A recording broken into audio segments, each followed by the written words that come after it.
할렐루야, 할렐루야. 우리 주님을 예배하는 주일 예배 오신 여러분 환영하고 축복합니다. 우리 내리쬐는 뜨거운 우리 햇살보다 더 뜨겁게 우리를 사랑하시는 그 주님을 우리 또한 뜨겁게 예배하기를, 전심으로 예배하기를 소망합니다. 우리 그런 마음으로 모두 자리에서 일어나셔서 우리 예배를 받으실 주님을 향한 우리 신앙을 이렇게 고백하겠습니다. 우리를 사랑하시는 성부 하나님을 믿습니까? 나는 전능하신 하나님 아버지, 천지를 창조하신 창조주를 믿습니다. 우리를 위하시는 성자 예수님을 믿습니까? 나는 그의 유일하신 아들 우리 주 예수 그리스도를 믿습니다. 예수님께서 우리 구원을 위해 하신 일을 믿습니까? 그는 성령으로 잉태되어 동정녀 마리아에게 나시고 본디오 빌라도에게 고난을 받아 십자가에 못 박혀 죽으시고 장사한 지 사흘 만에 죽은 자 가운데서 다시 살아나셨음을 믿습니다. 예수님께서 세상에 다시 오실 것을 믿습니까? 하늘에 오르시어 전능하신 하나님 우편에 앉아 계시다가 거기로부터 살아있는 자와 죽은 자를 심판하러 오실 것을 믿습니다. 우리를 도우시는 성령 하나님의 권능을 믿습니까? 나는 성령을 믿으며 거룩한 교회와 성도의 교제와 죄를 용서받는 것과 몸의 부활과 영원히 사는 것을 믿습니다. 아멘. 이 시간 그 주님의 임재를 사모하며 함께 찬양하겠습니다.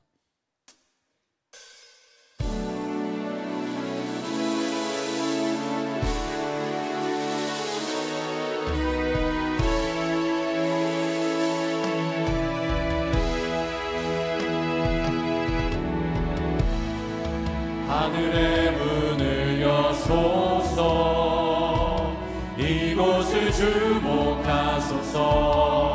주를 향한 노래가 꺼지지 않으니 우리 찬양 받으소서. 이곳에 임재하소서.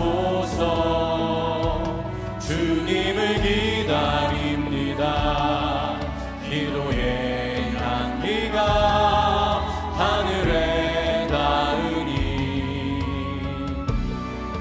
주여 응답하여 주소서. 이곳에 오셔서 우리를 받으소서. 이곳에서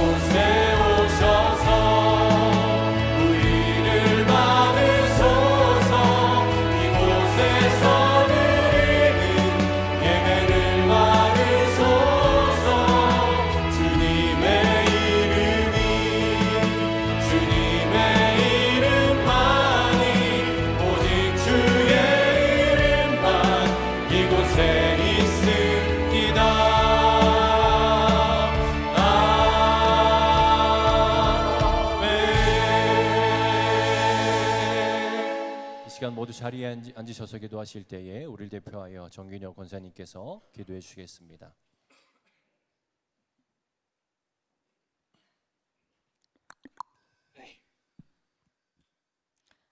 우리의 힘이 되시고 능력이 되신 하나님, 세월과 계절은 변해가지만 언제나 변함없으시고 우리의 의지가 되어주신 하나님께 영광과 찬양을 올려드립니다.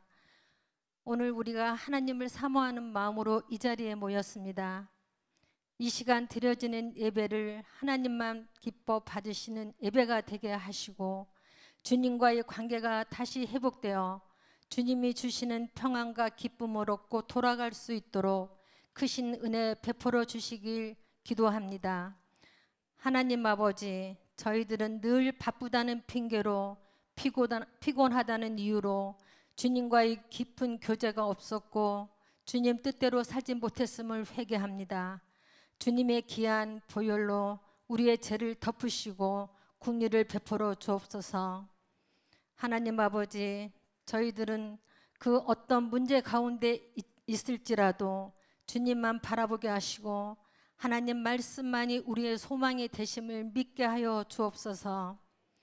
사랑하는 주님, 한 주간 기도로 말씀을 준비하시고 전하시는 정이멜 목사님께 성령 충만케 하여 주시고 말씀을 듣는 저희들은 은혜가 충만하여 심령이 변화되어 교회와 가정이 사랑과 평안이 넘치게 하여 주옵소서. 감사하신 주님, 지금 진행 중에 있는 여름 캠프를 통해 다음 세대가 복음으로 회복되고 구원의 은혜를 누리게 하여 주옵소서. 여름 캠프를 섬기는 모든 선생님들의 사랑과 헌신을 기억하여 주시고 지혜와 체력을 공급하여 주옵소서. 사랑하는 아버지, 대표 목사님 영구년에 계십니다. 주 안에서 참심을 누리게 하시고 영육이 강건하시며 성령 충만케 하여 주옵소서. 나라를 위해 기도합니다. 대통령님과 이정자들이 나라와 국민을 위해 정직한 마음으로 국민을 섬기게 하시고 하나님을 경외하는 마음으로 공의와 정의를 세워가게 하여 주옵소서. 몽골 선교단 하나님의 선한 뜻을 이루게 하시고 모든 준비가 부족함 없이 채워주도록 도와주시길 간구합니다. 이 모든 말씀 우리를 구원하신 예수님 이름 받들어 기도합니다.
우리 메마른 심령 가운데 오늘 이 시간 성령의 담비로 우리를 회복하게 하실 것을 믿습니다. 우리 그 주님의 은혜를 기대하는 마음으로 우리 함께 찬양합니다. 우리 빈들의 마른 풀같이, 빈들의 마른 풀같이 시드는 나의 영혼, 주님의 약속한 성령 간절히 기다려. 강으로 메마른 땅에, 강으로 메마른 땅에 단비를 내리시는 성령의 단비를 부어. 우리 2절로 찬양합니다. 반가운 빗소리 들려, 반가운 빗소리 들려 산천이 춤을 추네. 봄비로 내리는 성령 내. 우리 목소리를 높여서 철 따라 우러를 내려, 철 따라 우로를 내려 조목이 무성하니 갈급한 내 심령 위에 성령을 부어. 강으로 메마른 땅에, 강으로 메마른 땅에 단비를 내리시듯 성령의 단비를 부어. 우리 주님의 은혜를 사모하며 하늘 문 여소서, 하늘 문 여소서. 주의 뜻 이루게 성령이 오소서. 이 땅에 영원히. 우리 목소리로 참되신 사랑의 언약 거기 수 있사오랴. 오늘의 흡족한 은혜 주실 줄 믿습니다. 아멘. 강으로 메마른 땅에 단비를 내리시듯 성령의 단비를 부어. 새새 하늘 문 여소서, 하늘 문 여소서. 주의 뜻 이루게 성령님 오소서. 우리 마지막 은혜를 사모하며 하늘 문 여소서, 하늘 문 여소서. 주의 뜻 이루게 성령님 오소서. 이 땅에 영원히. 아멘. 이 시간 하늘 문을 여사 우리에게 충만하게 임하실 그 주님께 우리 영광의 박수 올려드립니다. 주님께서 우리 가운데 임하사 우리를 새롭게 하실 것입니다. 할렐루야.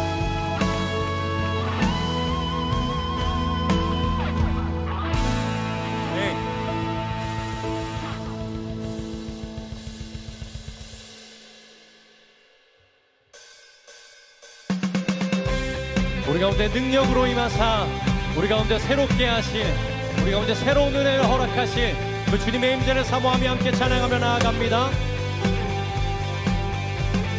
우리 함께 찬양합니다. 성령이여 내 영혼을,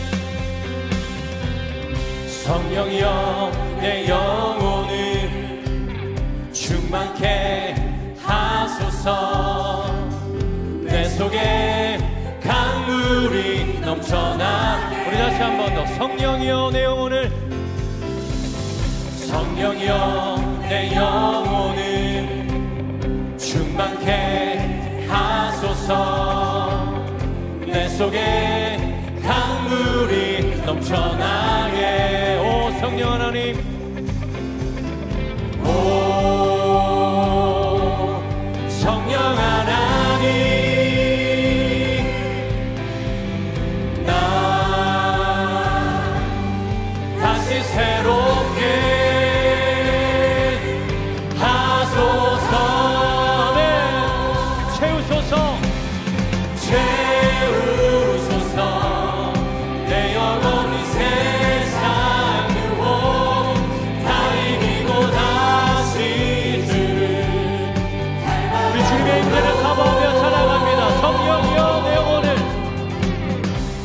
성령이여 내 영혼을 충만케 하소서. 내 속에 강물이 넘쳐나게. 성령이여 내 영혼을 충만케 하소서. 내 속에 강물이 넘쳐나게. 오 성령 하나님,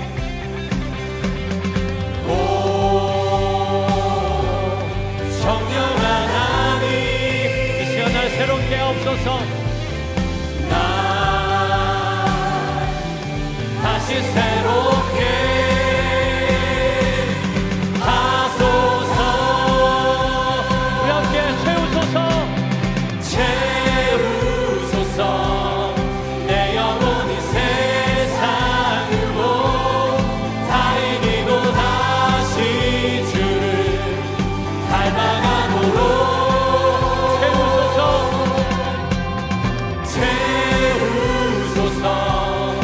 내 영혼이 세상으로 다 이기고 오직 주만. 우리 주님의 임재를 다시 한번 삼아 올려서 오 성령 하나님, 성령 하나님, 나 다시 새롭게. 우리 다시 한번 오 성령 하나님,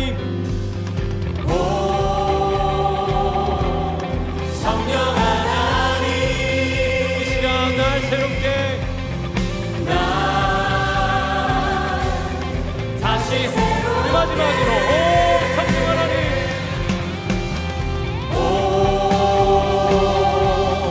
성령 하나님, 우리에게 충만하게 임하여 주시옵소서.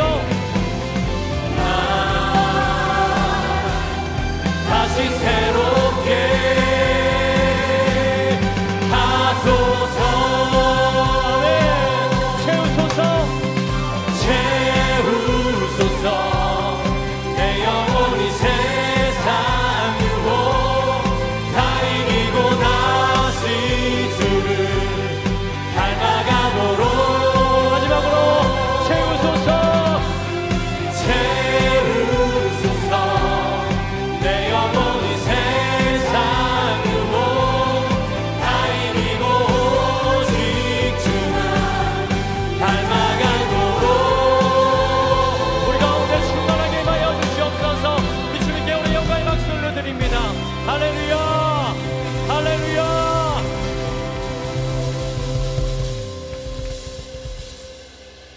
우리 시간 이미 주님께서 충만하게 임하신 줄 믿습니다.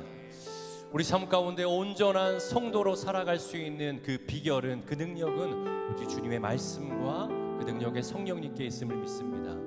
우리 시간 그 주님의 능력을, 그 은혜를 사모하는 마음으로 우리 함께 찬양하며 나아갑니다.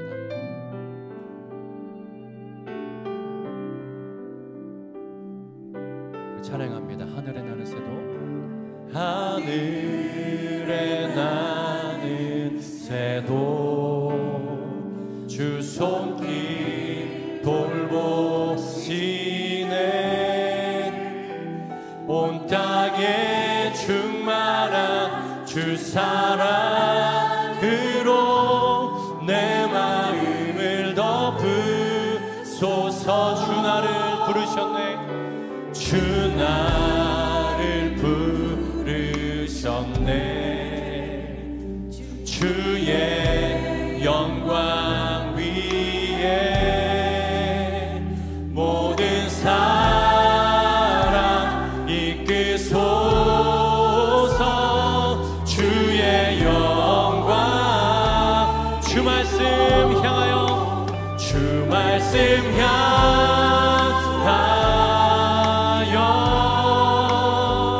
달려가리라.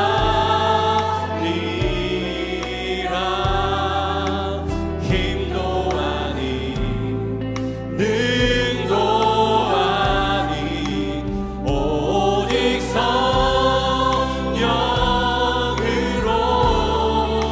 주 얼굴 향하여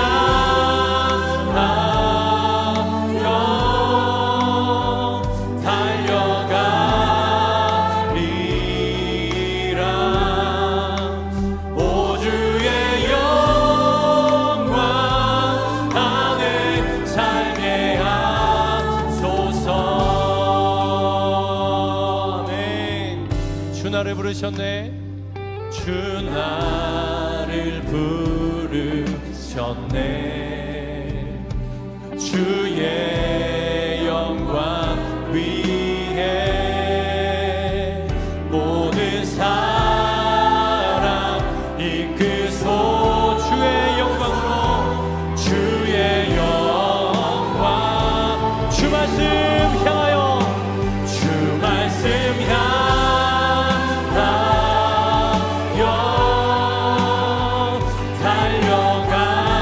달려가리. 힘도하니 늘 오직 성령으로 오직 성령으로 주 얼굴 향하여 달려가리. 오주의 영광 안에 오주의 영광 안에 우리 다시 한 번 더 찬양합니다. 주 말씀 향하여 주 말씀 향하여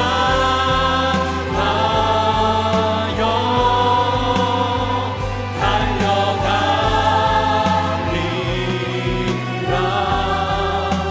힘도 아니 능도 아니 오직 성령으로 주 얼굴 향하여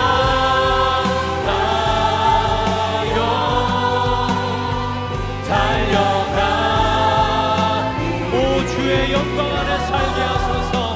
오 주의 영광. 우리 시간 예배를 위해서 내를 사모하며 기도하며 나아갑니다. 기도합니다. 주 말씀 향하여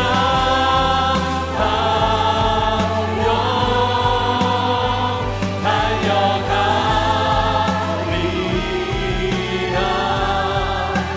힘도 아니 능도 아니 오직 성령으로 주 얼굴 향하여 달려가리라.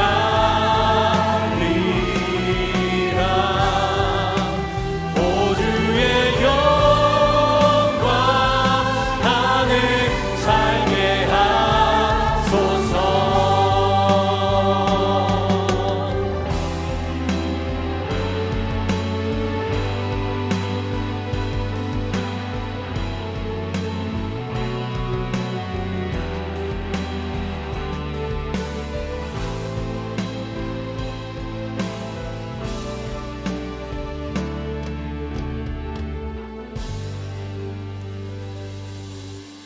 주님 감사합니다. 오늘 이 시간도 우리 예배 가운데 임재하시고 우리를 새롭게 하시고 우리 안에 있는 모든 연약하고 헛된 것들 십자가 보혈로 정결케 하시며 우리 안에 하나님의 것들을 충만히 부어주시니 감사합니다. 오늘 주님으로 인해 새롭게 되고 주님의 말씀을 살아내는 복된 우리 예배의 자리 되게 하옵소서. 이곳에 임재하시고 새 일을 시작하신 주님을 기대하며 예수님 이름으로 기도드립니다. 아멘.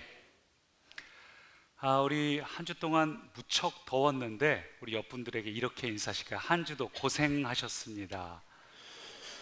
예. 이 무더위 속에서 참 애쓰셨습니다. 우리가 더울 때 필요한 것이 시원함도 있고 휴가도 있고 여러 가지가 있지만 정말 지쳐있는 우리를 살게 하는 것은 주님의 능력입니다. 주님이 오늘 우리 가운데 새 일을 행하십니다. 그 주님을 기대하는 마음으로 다 같이 자리에서 일어나셔서 성경 봉독합니다. 같이 고백하시죠. 성경은 살아계신 하나님의 말씀입니다. 성경은 살아계신 하나님의 말씀입니다. 오늘 우리에게 말씀하여 주옵소서. 오늘 우리에게 말씀하여 주옵소서. 우리가 듣고 행하겠나이다. 우리가 듣고 행하겠나이다. 오늘은 에스겔 3장 1절부터 3절 그리고 12절부터 14절을 교독으로 읽습니다.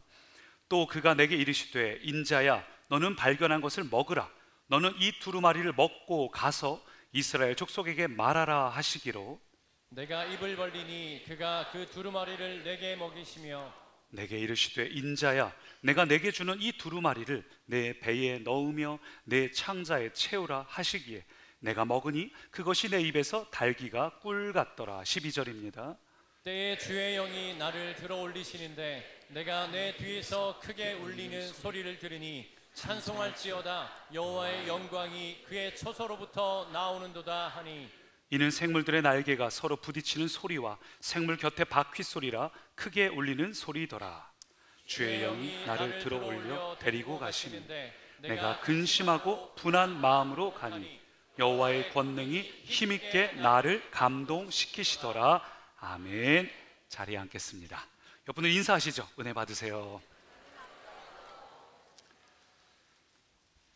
지난 한 주 동안 여러 이슈들이 있었지만 그중 한 가지가 그 민생 회복 소비 쿠폰 신청하는 주간이었습니다. 자, 뉴스를 보니까 젊은 분들은 신청하는데 그렇게 어려움을 겪지는 않은 것 같아요. 뭐 어플로 얼마든지 할 수 있으니까. 어르신들은 조금 달랐습니다. 연세가 좀 많이 있으신 어르신들은 이 핸드폰 어플리케이션을 쓰는 것 자체가 익숙하지 않으니까 전부 주민센터로 직접 가신 겁니다. 그래서 많은 분들이 몰려왔는데 심지어는 요일마다 번호가 정해져 있잖아요. 주민등록번호 연결해서 그것도 잘 모르신 채로 그냥 가셨다가 몇 시간씩 기다리고 그냥 돌아오신 그런 분들도 있더라고요. 이 제도가 이분들에게 실제로 도움이 되려면 어플리케이션이라든지 이런 어떤 신청하는 부분에 있어서 어려움이 좀 없어야겠죠. 이런 어려움을 우리가 진입 장벽이라고 말합니다. 하고 싶어도 좀처럼 되지가 않는 거죠. 성경을 통독할 때도 진입 장벽이 있습니다. 창세기 출애굽기까지는 괜찮은데 그 다음에 레위기 민수기 신명기에서 우리가 정신이 혼미해져요. 갑자기 뭐 부정하네 부정하지 않네 막 이러면 뭔 소리지? 막 제사법 막 얘기하다 보면은 굉장한 유혹에 시달립니다. 멈추고 싶다 막 이런 생각. 근데 이 진입 장벽을 이기고 계속 말씀을 읽어가시는 분들에게 다시 한번 찾아오는 고비가 우리가 읽은 에스겔 말씀입니다. 에스겔이 분량이 상당히 많은데 대부분의 내용이 상징적인 내용이 많습니다. 그래서 벌써 우리 생명의 삶 한지 열흘 정도 됐거든요. 벌써 혼미하지 않습니까? 무슨 소리지? 막 이런 생각들이 듭니다. 이쪽으로 누웠다 며칠 동안 누웠다 저쪽으로 돌려 누웠다 수염을 반으로 깎았다 별 희한한 얘기들이 굉장히 많이 나오죠. 그래서 오늘 에스겔을 시작하는 첫 주기 때문에 간략하게 에스겔 서론을 좀 다뤄보면 에스겔이 있던 때는 남유다 왕국입니다. 북이스라엘 제국은 이미 아수르 제국에 의해서 멸망당했고 남유다 왕국이 바벨론에 의해서 3번 침공을 당하는데 첫 번째 침공을 당해서 포로로 끌려갔던 게 그 유명한 다니엘과 세 친구를 포함한 무리들이고 두 번째 끌려간 무리 중에 오늘의 주인공인 에스겔이 있었고 세 번째 침공을 했을 때 그때는 완전히 나라가 멸망당했습니다. 그래서 에스겔은 고국에서 쓰여진 이 내용이 아니라 바벨론에서 쓰여진 내용이고 바벨론에 잡혀간 포로들을 향한 말씀이에요. 고국에는 예레미야가 있었고 에스겔은 바벨론에 끌려가서 거기서 선포된 말씀입니다. 그러니까 처음에는 이 메시지가 회개와 심판에 대한 메시지, 하나님께서 우리를 이렇게 하시길 원한다 이런 심판에 대한 메시지를 하는데 잘 알아듣지 못하니까 좀 충격 요법이 필요해서 좀 다소 과격한 여러 가지 퍼포먼스들이 있죠. 지난 수요일 말씀인가에 보면 수요일 말씀에 보면 에스겔의 입을 하나님이 닫아버리셔요. 그러니까 말을 하지 못하고 어떤 행동으로 주로 이제 보여주는데 저는 이게 그와 같다고 생각을 해요. 여러분 그 서장훈 씨가 진행하는 이혼 숙녀 캠프라고 보신 적 없으시죠? 기도하시느라고. 그런 프로가 있어요. 거기 보면 뒤쪽에 그 연극을 하는 게 나옵니다.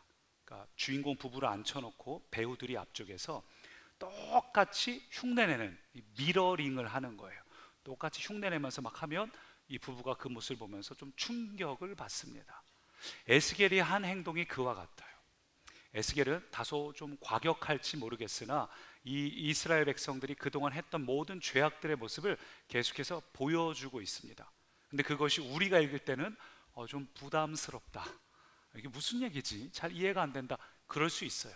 자, 근데 에스겔이 이렇게 활동하다가 5년이 지난 다음에 남유다 왕국이 결국 멸망을 당하죠.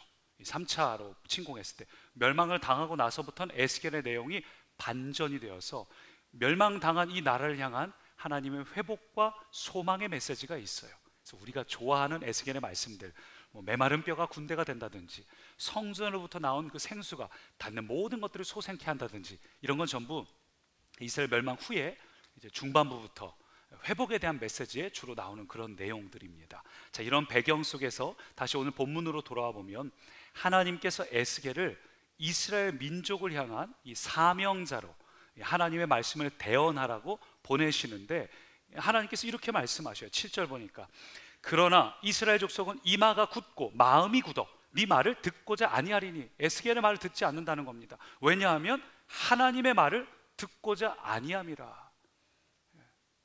그러니까 에스겔이 지금 만나야 될 사명자인 이스라엘 백성들은 이미 멸망당할 정도로 패역하고 완고한 사람들이죠.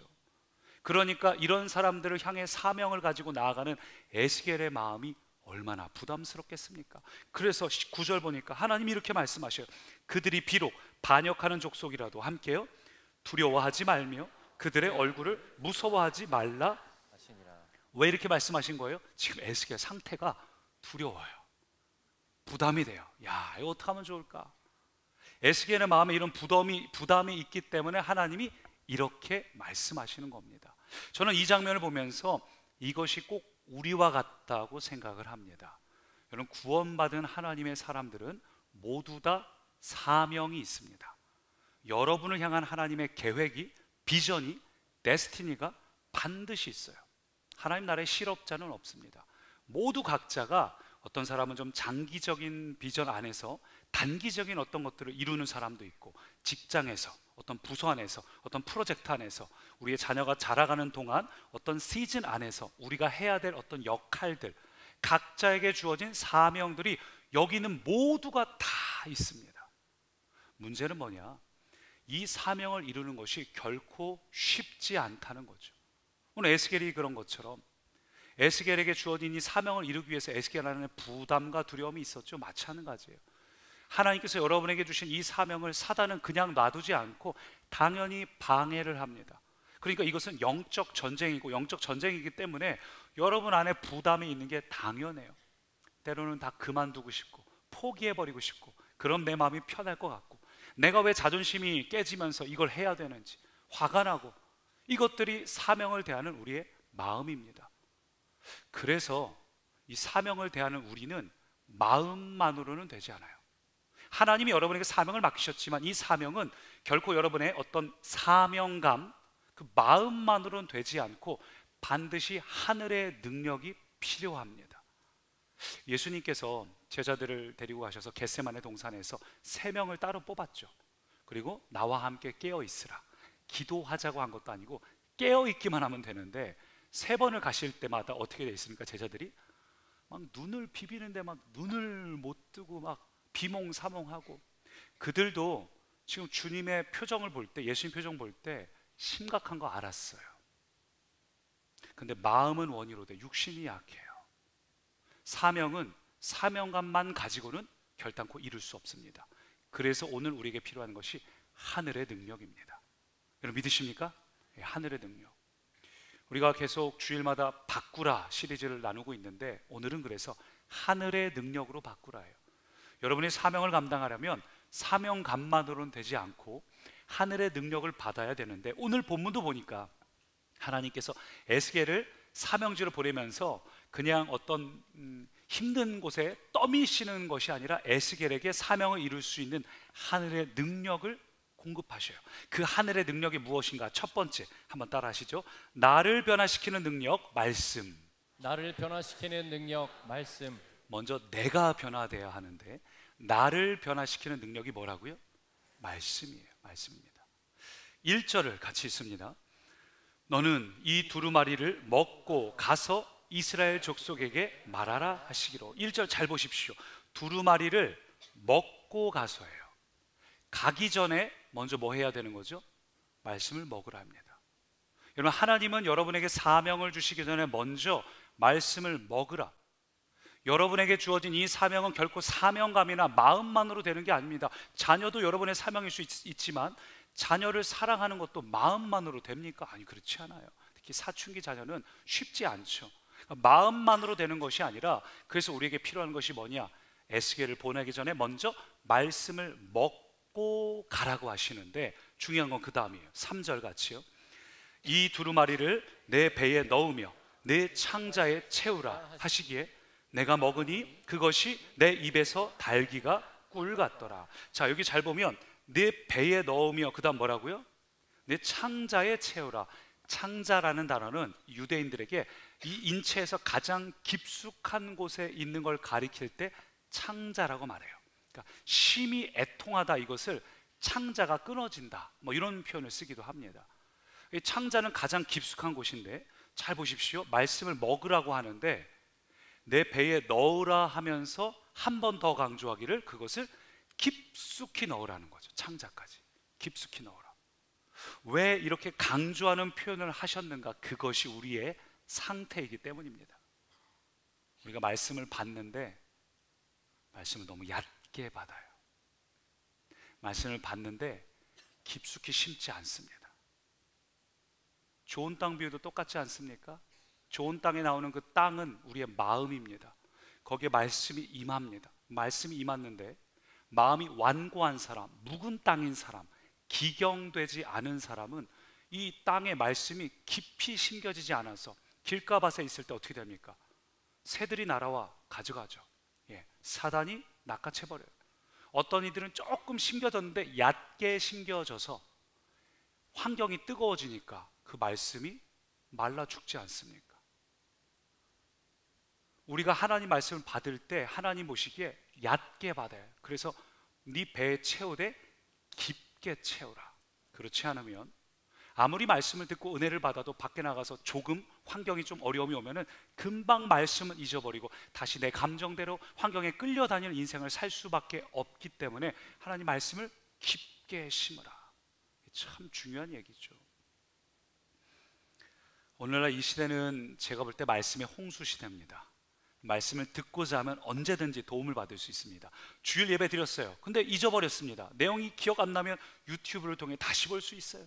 유튜브를 통해서 또 뭐 여러분의 뭐 많은 어떤 프로그램이나 어플리케이션 뭐 다양한 걸 통해서 말씀을 더 많이 듣고 더 깊게 알 수 있는 그런 시대이지만 제가 볼 때 말씀이 너무 가벼워요. 말씀을 듣고 정말 그런가 하여 씨름하지 않습니다. 제가 볼 때 말씀을 듣는 목적도 어쩌면 지적인 유희, 이 말씀이 그런 뜻이었어. 그렇구나. 그 깨달음을 얻기 위한 거지.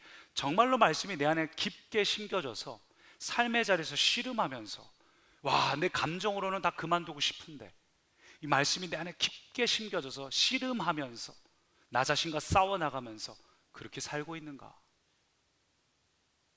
여러분 깊게 심겨져 있습니까? 지난 주일날 말씀 기억나세요? 지난 주일에 여러분에게 주어진 그 말씀이 레마의 말씀으로 심겨졌다면, 이번 한 주간 동안 씨름하며 사셨다면 내용이 기억납니다. 근데 기억 잘 안 나요. 그만큼 우리가 말씀을 얕게 두었다는 겁니다. 제가 제 교회에서도 보면 어떤 성도님들은 이 말씀을 통해서 씨름하는 분들이 있어요. 지난 주간에도 이제 한 집사님이 그러시는 거예요. 자기가 직장 갈 때 막 너무 자존심이 상해가지고 내가 직장 갈 때 기도로 갔으니까 나와도 그래도 기도하고 나와야겠지 하고서 막 하는데 목사님 말씀을 통해서 응답을 받았다는 거예요. 그래서 문제라고 막 그만두고 싶은데 그만둘 수가 없잖아요. 말씀을 받아갖고 그걸 갖고 3주 동안 씨름하고 있는 상태라고. 여러분, 말씀을 받았으면 그 말씀이 정말 내 안에 심겨져서 씨름이 돼야 합니다. 오늘 내 현실과 내 감정 앞에서 내가 반응하고 싶지만 말씀이 깊게 뿌리내려서 이 하나님께서 우리에게 기도의 응답으로 주시는 말씀이, 혹은 여러분의 어떤 삶에서 중요한 어떤 가치로 주시는 그 말씀, 레마의 말씀, 여러분의 방향을 결정하고 힘이 되기 위해서 주어진 그 말씀을 붙잡고 지금 지치고 힘들더라도 이 말씀을 붙잡고 씨름하는 그런 성도들이 있는가 하면, 어떤 성도님들은 은혜는 잠깐 받아요. 마치 콩나물 물 뿌리면 시루가 물 순식간에 빠져나가는데 그래도 콩나물이 자라는 것처럼 잠깐의 은혜라도, 그 은혜라도 받긴 받습니다. 근데 얼마 못 가는 거죠. 너무 얕게 심겨져 있으니까 사단이 채가거나 아니면 조금만 환경이 어려워지면 말라버리거나. 이것이 에스겔을 통해서 보여주시는 하나님의 답답한 심령입니다. 잠언 2장에도 보면 비슷한 이야기가 나와요. 잠언 2장 1절과 2절 보니까 내 아들아 네가 만일 나의 말을 받으며 함께요 나의 계명을 내게 간직하며 내 귀를 지혜에 기울이며. 1절부터 보면 첫 마디부터 뭐라고 말합니까? 네가 만일 나의 말을 받으며. 만일 나의 말을 받으며, 이 무슨 얘기입니까? 우리가 하나님의 말씀을 받고 있지 않다, 그게 하나님 마음이에요. 하나님 보시기에는 야, 이 말씀의 홍수시대고 말씀을 들을 수 있는 시대 아닙니까? 구약시대도 그들 성경 달달 외웠어요. 그럼에도 불구하고 하나님 보시기에는 말씀을 받지 않아요. 그러니까 만일 나의 말을 받으며, 또 계속 보십시오. 동사를 보니까 내가 간직하고 지혜에 기울이고. 하나님이 얼마나 속상하신지 좀 내 말을 받고 기울이고 간직하고. 그래도 안 되니까 답답하셔서 4절로 넘어가면 은을 구하는 것 같이 그것을 구하면 하나님은 얼마나 답답하신지. 너네가 좋아하는 거 돈이지, 좀 돈을 구하는 것처럼 내 말씀을 구할 수 없겠냐? 이 정도로 하나님의 말씀을 듣지 않는다는 것은 얼마나 서글픈 현실입니까? 성경을 보면 하나님께서 말씀을 얼마나 강조하시는지 몰라요. 듣지 않고 있는 우리를 향해서 말씀이 얼마나 중요하고 말씀을 얼마나 가까이 해야 되는지 강조를 많이 하시는데, 대표적인 게 신명기 6장이죠. 오늘 내가 내게 명하는 이 말씀을 너는 어떻게 해요? 마음에 새기고 내 자녀에게 부지런히 가르쳐서 집에 앉았을 때든 길을 갈 때든 누워있을 때든 일어날 때든 이 말씀 강론할 것이며. 이게 오해하시면 안 되는 게, 애들한테 너 알겠어? 사줬더니 이게 아니라 가족이 함께 말씀을 앉았을 때든 일어날 때든 길을 갈 때든 뭘 할 때든 항상 생각하라는 거죠. 8절 보면 너는 또 그것을 내 손목에 매어 기호를 삼으며 미간에 붙여 표를 삼고 내 집 문설주와 바깥문에 기록할지니라. 실제로 유대인들 보면 지금도 신실한 유대인들은 여기에 이제 가죽끈 같은 거로 감았어요. 그래서 거기에 이 조그만한 이 가죽집 같은 게 있어서 그 안에 신명기 6장이 담겨 있고, 머리에도 끈으로 해서 여기 조그맣게 이마에 신명기 6장을, 그리고 집에도 이제 드나드는 거기에 메주자라에서 말씀을 넣은 조그만한 표찰 같은 게 있습니다. 그러니까 집을 드나들 때 그것을 보게 만들고 팔에다 감아놨기 때문에 틈날 때마다 보는 거죠. 왜 그렇습니까? 이렇게 말씀을 계속 내 안에 붙잡고 심지 않으면, 앉든지 서든지 가든지 말씀을 계속 묵상하지 않으면 우리는 그냥 우리의 감정대로, 우리의 가치관대로, 우리의 반응대로 튀어나오고 행동해요. 하나님의 뜻을 이루는 사명자가 아니라 사단의 뜻을 이루는, 사단에게 쓰임받는 어리석은 자가 될 수 있죠. 여러분이 오늘도 교회 오시면서 여러 가지 감정과 생각이 드셨을 거 아니에요? 운전해 오신 분들은 막 아우 저 차는 왜 이렇게 느리게 가? 조심하셔야 되는 게, 교회 올 때 클렉션 함부로 누르시면 안 돼요. 같이 움직일 수 있습니다. 이제 빠질 때가 됐는데 계속 교회로 같이 가요. 그래서 함부로 클렉션 누르시면 안 돼요. 우리가 우리의 감정대로 막 반응하고 싶잖아요. 그래서 성경은 말씀을 계속 네가 앉든지 서든지, 그러니까 오늘 여러분이 하루를 살면서 끊임없이 말씀으로 씨름해야 된다. 그래야지 그나마 말씀대로 살 수 있는데, 이 말씀을 머릿속에서 잊어버리면, 깊이 심지 않으면 결국 어떻게 됩니까?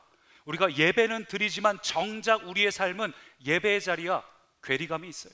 현실에서는, 삶에서는 말씀과 전혀 상관없이 살 수 있다. 그래서 오늘 하나님께서는 말씀을 앉든지 서든지 길을 가든지 말씀을 계속 생각하고 또 생각하라. 여러분, 말씀을 가벼이 여기지 마시고 이 말씀이 여러분의 가치관과 기준이 되게 하십시오. 이 말씀이 여러분 삶의 질서가 돼야 합니다. 우리 코로나가 끝난 다음에 질서, 뉴 노멀에 대해서 많이 다뤘죠. 성경에도 질서가 나옵니다. 여러분, 하나님께서 태초에 세상을 뭘로 창조하셨죠? 말씀으로 창조하셨습니다. 근데 말씀으로 창조하실 때, 말씀이 선포될 때마다, 말씀이 임할 때마다 그 혼돈하고 공허했던 그 피조 세계의 질서가 생겨나죠.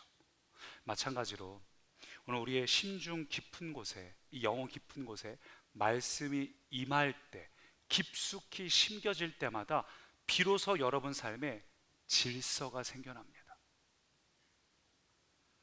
왜 인생이 힘들까요? 많은 사람들이 왜 두렵고 불안할까요? 내 인생에 질서가 없기 때문이에요. 미래가 불안하고 막연합니다. 하나님의 질서가 임하지 않으니까 어디로 가야 할지를 모릅니다. 근데 하나님의 질서가 임한 사람은 우선순위가 분명하고, 그때 비로소 하나님의 능력으로 이 땅을 살아가면서 기쁨이 있고 소망이 있고 생명력이 있고, 아까 부른 찬양처럼 생수가 내 안에서 솟아나고, 여러분 그것을 경험하는 하나님의 질서가, 하나님의 말씀이 여러분한테 임재하여서 여러분의 삶에 하나님의 말씀이 질서가 되고 풍성한 삶을 이루고 하나님의 비전과 여러분이 향한 데스티니가 이루어지는 삶 사시기를 축복합니다. 그래서 오늘 여러분이 듣고 있는 이 말씀을 가벼이 여기지 마십시오. 여러분이 지금 말씀을 듣고 있지만 말씀은 결코 지식이 아닙니다. 우리가 이렇게 말씀을 들을 때 이 말씀은 이게 그런 뜻이었어 하고서 깨닫는 것이 아니라 하나님은 말씀을 통해 여러분에게 임재하고 계십니다. 성경에서 말하는 임재라는 단어는 사실 신학적으로는 맞는 표현은 아니에요. 왜냐하면 하나님은 원래 온 우주에 무소부재하십니다. 모든 것 위에 함께 계셔요. 하나님의 손길을 벗어난 것은 아무것도 없습니다. 근데 임재는 뭡니까? 하나님이 지금 나와 함께 계시는구나 깨닫는 거죠. 이미 함께 계시는데 몰랐다가 말씀을 통해서 하나님이 내게 임하시는 순간 깨달아요. 하나님이 지금 나와 함께 하시는구나. 하나님이 지금 이 일을 이렇게 하기를 원하시는구나. 지금 내 안에 연약하고 이런 부분들을 바꾸기를 원하시는구나. 그 하나님의 임재를 깨닫는 건 어떻게 해요? 말씀을 통해서요. 왜냐하면 하나님이 곧 말씀이시기 때문입니다. 여러분, 말씀은 지식이 아니라 말씀이 곧 하나님이십니다. 요한복음 1장 1절 보니까 이렇게 말해요. 태초에 말씀이 계시니라. 함께요. 이 말씀은 곧 하나님이시니라. 할렐루야. 말씀이 하나님이셔요. 그리고 14절로 넘어가면 말씀이 육신이 되어 우리 가운데 거하시매. 하나님이 말씀이신데 그 말씀이 육신이 되어 이 땅에 오신 분이 예수님이십니다. 그리고 성령님은 뭐 하시는가? 우리 가운데 있는 이 말씀을 생각나게 하시고 가르쳐 주시고 우리의 마음판에 새겨주시는 분이 성령님이에요. 따라서 삼위일체 하나님은 곧 말씀이시다. 하나님은 오늘 우리 가운데 말씀으로 임재하십니다. 오늘 본문도 마찬가지잖아요. 오늘 본문에 하나님께서 에스겔을 통해서 포로로 끌려온 백성들, 포로로 끌려온 백성들이 얼마나 불안하고 떨립니까? 마치 우리처럼 미래가 어떻게 될지, 여기 정착해야 되는지, 이 일을 시작해야 되는지, 아니면 다시 돌아가게 될지, 그 불안하고 갈 바를 알지 못하는 이에게 하나님은 에스겔을 통해 뭐 하고 계셔요? 말씀하셔요. 오늘 하나님은 오늘도 우리에게 동일하게 말씀하십니다. 여러분이 이 말씀을 통해서 하나님이 여러분에게 임재하실 때 이 하나님을 사모하십시오. 말씀이 여러분의 기준이 되고 말씀이 여러분의 응답되게 하십시오. 여러분이 지금 갖고 있는 모든 고민과 기도에 대해서 하나님은 말씀을 통해 지금도 응답하고 계십니다. 지금도 여러분에게 말씀을 통해 임재하고 계십니다. 분명히 성경은 기록하고 있죠. 포도나무 비유에 보면 하나님하고 연합이 뭡니까? 네가 내 안에, 내 말이 너희 안에 거하면. 하나님은 말씀으로 우리 가운데 거하십니다. 그때 내 안에 하나님 말씀이 거할 때 얕은 수준이 아니라 깊숙이 내 안에 새로운 질서가 되고 기준이 되고 내가 씨름하는 그 말씀이 될 때 비로소 말씀을 통해 여러분 삶의 새로운 질서가 열려지고 여러분 안에 새로운 변화가 일어나는 것들을 경험하는 꿈의 가족 되십시오. 그래서 앉든지 서든지 길을 가든지 여러분 이번 한 주간은 여러분 생각대로 살지 마시고 수시로 아차 말씀, 말씀, 또 말씀을 그렇게 들을 수 있는 환경들, 주님을 생각할 수 있는 환경들 항상 찬양을 틀어놓으시든지 하나님과 온전히 동행하여서 말씀의 임재를 누리시기 바랍니다. 두 번째 한번 따라 하시죠. 남을 변화시키는 능력 성령. 남을 변화시키는 능력 성령. 나를 변화시키는 것은 말씀입니다. 그래서 가기 전에 먹고 가라 하셨습니다. 근데 말씀을 먹고 가도 이 상대방을 변화시키는 건 내 힘으로 되지 않습니다. 내 자녀도 내 마음대로 변하지 않아요. 내가 뭐 잔소리한다고 달라집니까? 아니요. 그래서 성경을 보니까 하늘의 능력으로, 권능으로 우리가 변화시킬 수 있다고 말하는데 그 일을 이루시는 분이 성령님이세요. 오늘 본문 12절, 때에 주의 영이 나를 들어 올리시는데, 예, 성령님이 에스겔을 들어 올리셔요. 14절도 같이요. 주의 영이 나를 들어 올려 데리고 가시는데 내가 근심하고 분한 마음으로 가니 여호와의 권능이 힘있게 나를 감동시키시더라. 예.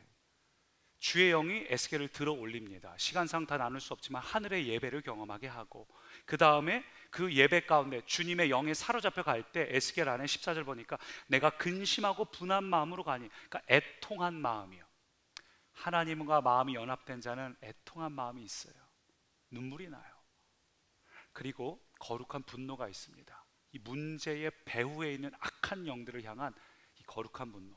그런 상태로 에스겔이 나가는데 거기 14절 다시 보니까 여호와의 권능이 힘있게 나를 감동시키시더라. 여러분, 하나님의 권능이 여러분을 힘있게 감동시키기를 원합니다. 사명을 어떻게 감당합니까? 그 부담스러운 거 어떻게 감당합니까? 여호와의 권능이 나를 힘있게 감동시키시더라. 성령님 안에서. 여러분 생각해 보십시오. 사도행전 1장 8절도 보면 오직 성령이 너에게 임하시면 너희가 뭘 받아요? 권능을 받아요. 그 권능을 받아야지만 예루살렘부터 시작해서 땅끝까지 비로소 증인이 될 수 있습니다. 여러분의 예루살렘은 여러분의 가정이겠죠. 가정 하나도 버겁지 않습니까? 어쩌면 이곳은 가장 내가 편한 자리예요. 이곳에서 내 자녀들에게 신앙적인 영향을 끼치는 하나님의 증인의 삶을 산다는 것은 내 힘으로는 결코 되지 않습니다. 성령님이 여러분을 주장하실 때 그 권능이 여러분을 주장해야지만 하나님의 자녀답게, 증인답게 가정에서도 살 수 있고 땅끝까지, 여러분의 직장, 믿지 않는 사람까지도 여러분의 삶을 통해서 영향을 미칠 수 있는 것이죠. 그래서 사명을 감당하려면 먼저 권능이 임해야 돼요. 오순절에 성령님이 임하셨죠. 성령님이 임하시고 나서 제자들이 그 성령 충만해져서 밖으로 나가서 담대하게 주님을 전합니다. 불과 며칠 전까지만 해도 예수님께서 십자가에서 죽으셨고 예수님의 잔당을 잡아 없애려 했기 때문에 다들 겁이 나서 숨어있던 사람들인데, 성령님이 임하시니까 그들이 나가서 담대하게 복음을 전하죠. 이게 참 놀라운 거예요. 그들이 밖에 나가서 마주하기 싫었던 사람들, 두렵고 피했던 그 일들을 이제는 나가서 열정으로 섬기기 시작하는 겁니다. 여러분, 사명이라는 것이 마주하기 쉽지 않잖아요. 여러분의 가정도, 어쩌면 배우자, 자녀들, 여러분이 지금 현재 감당해야 될 그 사명의 무거움들, 직장에서, 관계 안에서 불편함들이 있어요. 기도로서 이 직장을 들어왔으나 그러나 이 직장 안에서 겪는 일들을 보면서 내 감정으로는 지금 당장이라도 그만두고 싶어요. 출근하기 싫고 관계를 피하고 싶고. 근데 이렇게 피하고 싶고 가기 싫었던 이 백성들에게 하나님의 영이, 성령님이 임하시니까 어떻게 돼요? 나아가게 된다고요. 여러분, 그 사명을 감당할 수 있는 힘은 거기서 출발하는 겁니다. 하나님의 말씀이 여러분 안에 깊이 심겨져도 때로 그것이 부담이 될 수 있어요. 와, 사랑하라고? 하나님, 근데 제 앞에 있는 이 사람은 진짜 사랑이 안 돼요. 날 너무 자존심 상하게 만들어요. 그러니까 내게 주어진 말씀이 깊이 심겨지면 심겨질수록 이게 오히려 버거움이 될 수 있습니다. 근데 이것이 어떻게 가능하나요? 성령님이 임하시면, 성령이 임하시면 비로소 여러분의 사명이 피하고 싶고 부담스러웠던 그 일들을 향해서 나아갈 수 있는 놀라운 반전이 시작됩니다. 이 성령님의 권능을 경험하십시오. 성령이 우리 가운데 임하실 때 일어날 일들이에요. 그래서 일대지에 말씀을 나눴지만 여러분, 말씀만으로는 안 됩니다. 말씀과 더불어 성령님이 함께 가야 됩니다. 그 대표적인 게 에스겔 37장. 에스겔 37장 보면 메마른 뼈들이 군대가 되는 장면이 있죠. 그걸 위한 두 가지 조건이 있는데, 첫 번째는 말씀이에요. 37장 4절 보니까 또 내게 이르시되 너는 이 모든 뼈에게 대언하여 이르기를 너희 마른 뼈들아 뭘 들을지어다? 여호와의 말씀을 들을지어다. 그렇게 대언을 딱 하니까 놀라운 일이 일어납니다. 7절부터 보면 이에 내가 명령을 따라 대언하니 대언할 때 소리가 나고 움직이며 이 뼈 저 뼈가 들어맞아 뼈들이 서로 연결되더라. 내가 또 보니 그 뼈에 힘줄이 생기고 살이 오르며 그 위에 가죽이 덮이나 그 속에 생기는 없더라. 메마른 뼈들이니까 완전히 이제 메마른 어떤 광야 안에서 완전히 백골이 된 그런 뼈들이 말씀이 대언될 때 연결돼 가지고 다시 사람의 형태까지는 됩니다. 그러나 아무것도 아니에요. 거기까지인 겁니다. 여러분 안에 말씀이 심겨졌을 때 하나님의 질서가 잡힐 수는 있어요.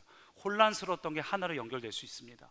그러나 그 질서가 잡혀도 그것을 이루어낼 수 있는 힘, 말씀을 받아도 그 사명을 이루어낼 수 있는 힘과 능력은 결국 우리 안에 뭐가 임해야 됩니까? 성령님이 임하셔야 돼요. 생기가 임해야 됩니다. 그래서 본문도 보니까 10절 보니까 같이 읽어보죠.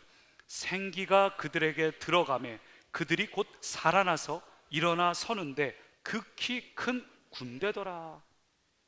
말씀으로 형태는 질서는 잡혀있고 연결이 되었지만 실제로 그것이 살아나고 극히 큰 군대, 그냥 군대도 아니고 극히 큰 군대, 권능이 있어서 사명을 이루는 사람이 되는 그 유일한 방법은 말씀과 더불어 뭐라고요? 성령이에요.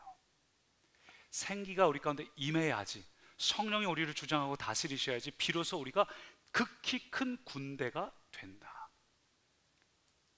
여러분 안에 말씀이 임하여도 이 말씀이 여러분 안에서 액티베이트, 활성화가 되려면, 활력이 되고 여러분 안에서 심령과 골수를 쪼개는 역할이 되려면 그것은 성령님 아니고는 불가능합니다. 왜냐하면 말씀을 주신 역할은 바로 여러분을 깨트리기 위함이에요. 말씀을 왜 주셨습니까? 말씀은 내가 깨지기 위함입니다. 지금까지 내가 살고 있던 나의 가치관, 나의 기준이요, 우리 변화의 삶 양육 때 했던 그것들, 내가 살고 있던 이 모든 가치관과 기준들이 말씀 앞에서 전부 깨지고 말씀의 통치, 하나님의 통치를 받는 거죠. 그러니까 말씀대로 사는 것이 쉽습니까? 어려워요. 말씀을 내게 주셨지만 말씀대로 사는 것이 결코 쉽지가 않습니다. 근데 말씀으로 내가 깨져야만 돼요. 우리 찬양에도 나오지만 질그릇 안에 보배로우신 예수님이라고 표현하잖아요. 맞습니다. 우리의 삶은 이 질그릇을 꾸미는 게 아닙니다. 우리의 삶은 질그릇인 나는 깨지고, 깨질 때 내 안에 계신 보배로운 예수님이 나타나시는 거죠.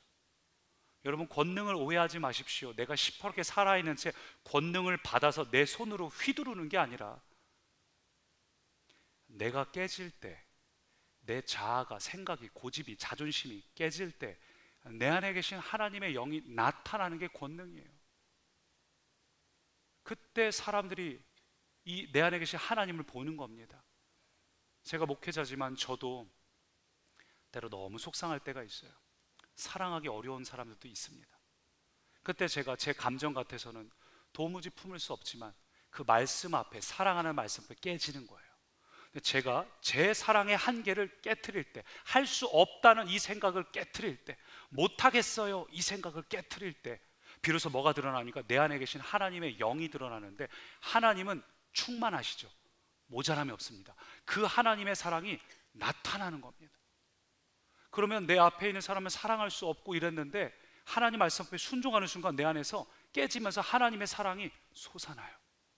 그 하나님의 사람으로 그 사람을 대할 때, 그 하나님의 사랑으로 그 사람을 바라볼 때 전혀 다른 마음이, 이상하게도 하나 되는 마음이, 여러분 그것을 경험하십시오. 내가 깨질 때 하나님의 사랑이 나타나요.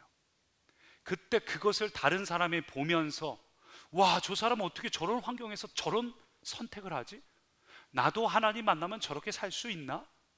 사람들이 우리를 보면서 자기들도 하나님 믿고 싶다고 말하는 증인된 삶을 사는 겁니다. 결국 말씀은 내가 깨져야 되는 것이고, 내가 깨지는 것은 결코 쉬운 일이 아닙니다. 그래서 성령님이 오셔야 됩니다. 여러분, 그게 구약과 신약의 가장 큰 차이입니다. 구약에는 말씀만 주셨어요. 그 말씀을 구약에서 이루려고 하니까 쉽지 않죠. 어렵습니다. 불가능합니다. 그래서 예수님께서 이 땅에 오신 이유가 뭡니까? 예수님께서 십자가에서 여러분의 죄를 대속하신 이유가 뭡니까? 단순히 천국 가라고? 아니요. 그럴 거면 빨리 데려가셔야죠. 가고 싶으세요? 빨리? 없으시군요. 예수님께서 십자가에서 여러분의 죄를 대속하신 이유는 여러분에게 성령으로 임하시기 위하여, 그거예요. 성령님으로 여러분 가운데 거하기 위하여, 여러분을 제대로 통치하기 위하여. 성령님은 여러분의 마음에 직접 말씀을 새겨주십니다. 그게 구약과 신약의 가장 큰 차이입니다. 여러분 생각해 보십시오. 민수기 지난번에 했지만 6월절에 출애굽을 해서 시내산까지 오는데 47일이 걸려요. 그리고 3일 뒤 50일째 되는 날 시내산에서 모세가 돌판을 받습니다. 하나님 말씀이 새겨진 판을. 똑같은 일이 일어납니다. 예수님께서 6월절에 돌아가셨죠. 그리고 오순절 50일째 되는 날 성령님이 임하셔서, 성령님이 하시는 일은 뭡니까? 예레미야를 통해 예언한 것처럼 우리의 마음판에 말씀을 새겨주시겠다. 그게 성령님이 오신 이유입니다. 하나님이 말씀이시지만 이 말씀을 우리가 순종할 수 없기 때문에, 살아낼 수 없기 때문에 성령님은 오늘 여러분에게 이 말씀이 여러분의 삶이 되도록 하시는 분입니다. 그러니 사랑하는 여러분, 성령님을 초청하십시오. 성령님, 오늘도 내게 오셔서 나를 다스려 주세요. 나 말씀대로 살고 싶은데, 나 사명대로 살고 싶은데 내 힘으로는 할 수 없습니다. 나는 이 사명대로 살기보다 부담되고 도망치고 싶고 힘이 듭니다. 그러니 내게 오셔서 내 마음을 뜨겁게 해주시고 말씀을 사는 자 되게 해주십시오. 여러분이 초청하실 때 성령님이 그 일을 이루십니다. 엠마오로 가던 두 제자가 이제 낙심하고 지쳐서 이제 엠마오로 막 내려가고 있는 거죠. 그때 예수님이 찾아오십니다. 그리고 그들에게 말씀을 기억나게 하고 가르쳐 주셔요. 그리고 나서 예수님이 사라지시죠. 이 두 제자가 그 다음 하는 말을 보니까 뭐라 그럽니까? 말씀을 가르쳐 주실 때 우리의 가슴이 뜨거웠다고 하죠. 성령님은 여러분의 이 들은 말씀을 기억나게 하시고 깨우쳐 주시는 분이에요. 살면서 어렵고 힘든 그 순간에, 아니야, 너의 삶은 결국 실패한 것도 아니고 너의 삶은 그렇게 무너질 것도 아니고 난 너를 향한 계획과 비전과 데스티니가 있어. 너를 향해서 네가 있는 그 자리를 통해서 난 이런 걸 이루길 원해 하면서 깨닫게 하시는 거예요. 깨닫게 하시면 어떻게 되는가? 마음이 뜨거워지고 그 다음 사명지로 갑니다. 그들이 원래 예루살렘에서 내려왔었죠. 도망쳤습니다. 근데 마음이 뜨거워지고 그 다음 어떻게 됩니까? 다시 예루살렘으로 돌아갑니다. 죽을 걸 뻔히 알면서 다시 사명지로 돌아갑니다. 이것이 성령의 임재 가운데 있는 사람의 특징이에요. 성령이 임하시면 여러 가지 현상들도 있겠지만 현상이 아니라 열매는 무엇인가? 그것은 여러분이 다시 여러분이 피하고 싶던 그 사명, 부담스러웠던 그 사명, 때로 내 자녀들도 사춘기 자녀하면 너무 힘들어서 그냥 포기하고 싶다, 그냥 그만두고 싶다, 학원비 줘봤자 제대로 공부도 안 하는데 포기하면 편할 것 같죠? 여러분들, 하나님은, 성령님은 여러분 안에 그 사명의 자리로 다시 인도하셔요. 이끄시는데 그냥 이끄시는 것이 아니라 가슴이 뜨거워져서, 사명이 분명히 버겁고 힘들었는데 성령님이 여러분 주장하시면 희한하게 여러분의 다시 한번 사랑이 솟아나고 기쁨이 솟아나고 할만하고 이걸 감당할 수 있는 힘이 생기고, 예 주님, 이번 한 주간도 이 사명을 감당하겠습니다. 그게 성령님이 임하실 때 나타나는 특징이에요. 사랑하는 여러분, 하나님이 여러분에게 사명을 맡기셨습니다. 그 사명을 이룰 수 있기 위해 먼저 말씀을 주셨고, 여러분이 그 말씀을 깊이 심고 씨름할 때, 한 주간 내내 씨름할 때 쉽지 않죠. 씨름하면서 계속해서 성령님의 도우심을 구하십시오. 성령님 이 말씀이 내 안에 액티베이트, 활성화되게 해주십시오. 활력이 되게 해주십시오. 이 말씀으로 내 자존심을 찔러 쪼개주시고 내 안에 있는 잘못된 생각들 회개의 영으로 임하여 주시고 내게 신선한 기름 부으심을 부어주사 새로운 말과 새로운 생각으로, 새로운 사명으로 내게 주어진 그 자리로 담대하게 나가서 증인의 삶을 살 수 있는 권능이 되어 주십시오. 그렇게 선포할 때 여러분의 자아와 자존심은 깨지고 비로소 내 안에 계신 하나님의 영이 드러나서, 권능이 드러나서 여러분은 모두 증인의 삶으로 사명제로 살게 됩니다. 그렇게 살아내는 꿈의 가족 되기를 축원합니다. 우리 그 마음을 담아서 함께 이 찬양 같이 고백합니다. 성령님, 내게 오셔서 나의 헛된 마음을 모두 태워주십시오.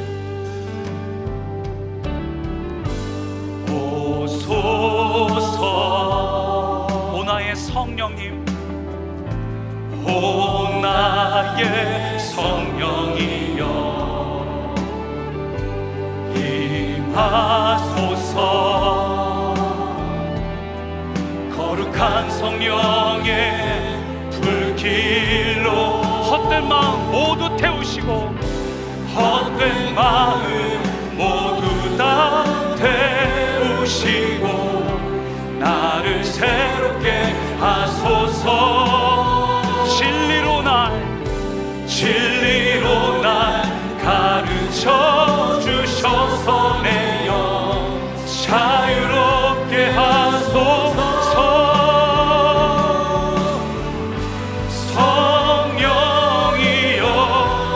이 시간 우리에게 임하소서.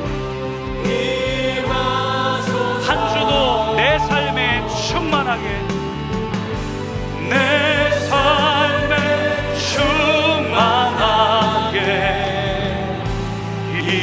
임하소서. 한 번 더 고백합니다. 헛된 마음 모두 다, 헛된 마음 모두 다 태우시고, 오늘 성령님 우리를 새롭게 하옵소서. 진리의 말씀으로 가르쳐 주소서. 진리로 날 가르쳐 주셔서 내 영 자유롭게 하소서. 성령이여 이 시간 구하는 자에게 임하소서. 임하소서. 한 주 동안에도 내 삶에 충만하게 임하소서. 이 시간 이 찬양 들으며 합심으로 기도할 때, 주님 이 시간 임재하셔서 성령님 내 안에 헛된 마음 모두 태우시고 진리의 말씀으로 나를 일깨워 주옵소서. 성령님 말씀이 내 삶의 기준 되게 하시고 증인의 삶을 살게 하여 주십시오. 오늘 여러분을 내어드리며 성령님 내게 임하여 주옵소서. 우리 성령님을 구하며 함께 합심으로 기도합니다. 주님, 오 성령님 이 시간 임재하여 주옵소서. 성령님 이 시간 헛된 내 마음, 오 주님 질서를 잃어버리고 혼돈하고 공허한 우리 가운데 임재하여 주옵소서. 하나님의 질서가, 말씀을 통한 질서가 내 삶에 임하고 하나님의 말씀이 가장 깊은 곳에 뿌리 내리게 하시고, 오 주님 이 말씀대로 살기 원합니다. 성령님 붙드시오. 이 말씀대로 살기 원합니다. 오 주님 성령님 이 말씀을 이루고 내 입으로 할 수 없어. 성령님 오늘 나의 모든 고집과 자아가 오 주님 깨뜨려 주시고 주님이 나타나게 하옵소서. 주님의 통치를 받게 하옵소서. 말씀이 나의 삶이 되게 하옵소서.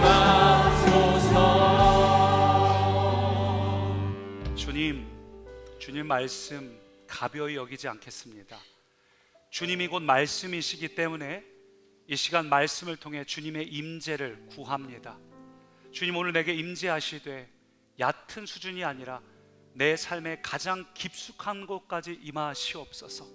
내 안에 고집 부렸던 곳, 회개하고 싶지 않았고 여전히 내 주장을 했던 그 영역까지 말씀이신 하나님 임하여 주옵소서. 그러나 주님 여전히 내 자아가 강합니다.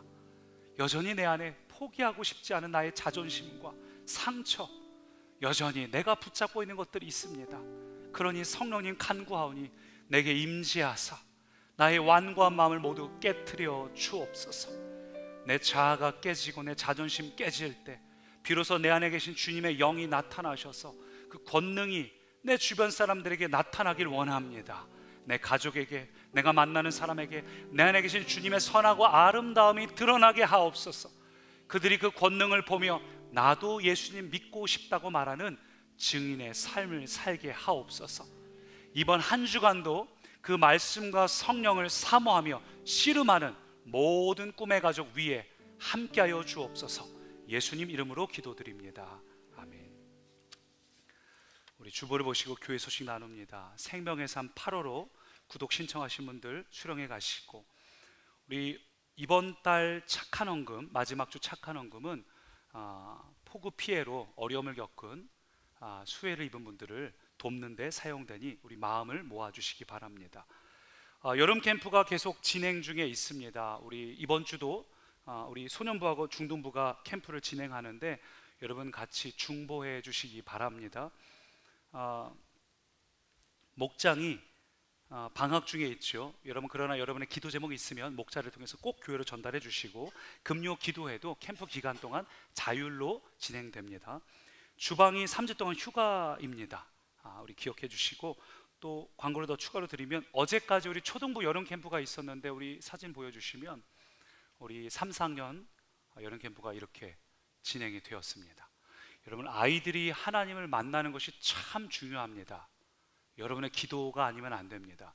요즘 아이들 핸드폰에 다 중독되어 있죠. 세상에 중독된 영이 하나님을 갈망하는 영으로 바뀔 수 있도록 꼭 중보해 주십시오. 그리고 몽골 단기 선교 우리 보내는 선교사로 신청하신 분들, 특별히 노트북, 중고 노트북 신청하신 분들은 이번 수요일까지 다 내주셔야 검수를 해서 보낼 수 있는 상태인지를 확인을 할 수 있습니다. 그러니까 신청하신 분들은 꼭 노트북 제출을 이번 주 수요일까지 해주시기 바랍니다. 다 같이 자리에서 일어나셔서 우리 찬양하시고 축도로 공예배를 마칩니다.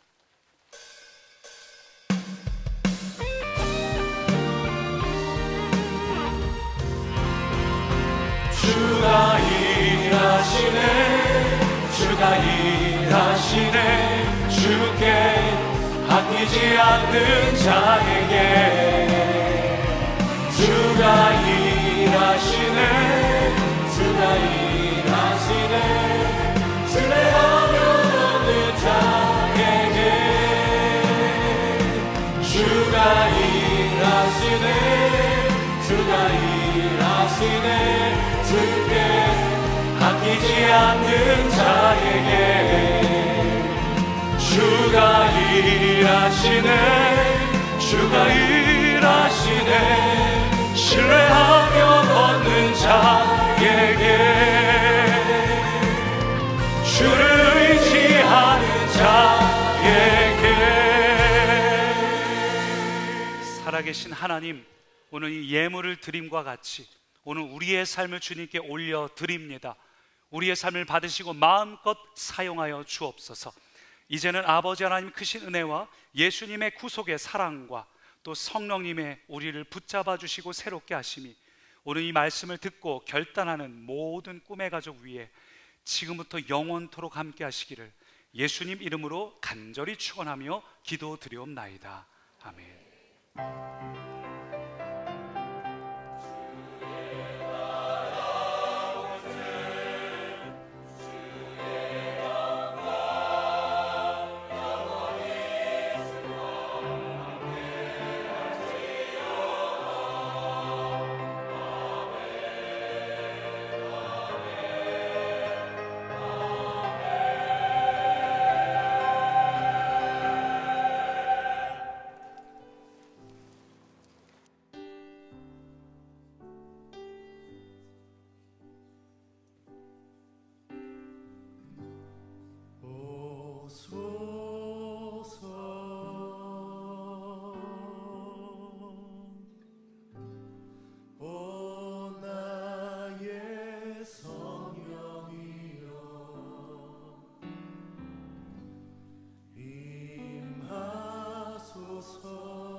소